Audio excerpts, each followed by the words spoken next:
Uşaqlar bu gün yine bir kutu açılımı ilə qarşınızdayım. Burada gördüğünüz kimi bir tane qılınc var burada. Ne tarafı qılınc olduğunu açandan sonra görəcəyik. Supertoys.az-dan alıb onu açıqlamalar qisminə qoyacağım. Görə bilərsiniz orada Instagram səhifələrini. Öyle açaq görək nə tərəf bir şey çıxacaq. Şu an mən də çox həyecanlıyam yəni. Görürsən nə tərəf bir şeydir də yəni bu. İşin kılıcı həmişə işin kılıcımın olsun istəmişəmdir. Zor bir şey olsa arxa fona da qoymaq olur. Oy zübül. Kadraja düşmür. No. Ne düştü la aşağıda yani. Üstüne Type-C şunu göndərdi la. Zərkən eşitdim.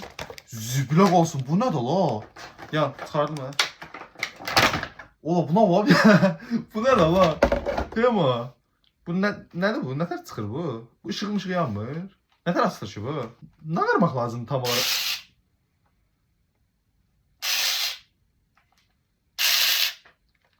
Singatır la.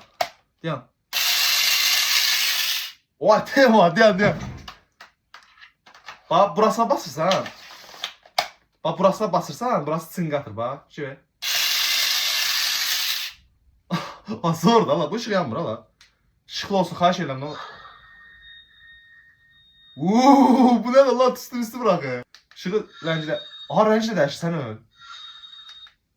Gəlin ışığı söndürəcəm deyən. Gözü ışığı söndürəcəm baxar görsəniz. Deyən. Başka rəngi var? O her rəngi var elə bir.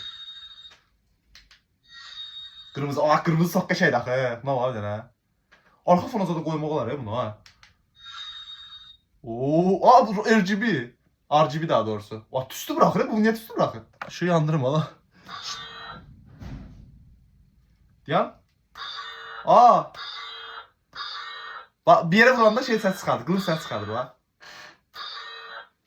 Bir yere vuranda ses çıkardır. Başka renkler çok kaşaydı ya. Bunu yani konkret yani videolarda falan istifade edemiyorlar da yani. Videolarda ne tər istifade ederim böyle bir şey bilmirəm ancaq. En azından arka fona falan asmaq olar bu arada. Neyse teşekkür ederiz. Dostumuza bize bu ışın kılıcını göndərdiyinə görə bundan videolar seçməyə fikirləşirəm. Sağ olun, salamat qalın. Şu an videodan sonra bir tane tema kəşf etdim. Burasında bir tane yeri var imiş. Bakın burada deşiği var. Orası su tökürsən, burasından su fışkırdır. Su fışkırdı deyəndə duman eləyir. Orası su tökürsən, su bırakır buradan belə. Toz bırakırmış kimi şeydir bak. Görürsünüz? Tema bir şeydir la.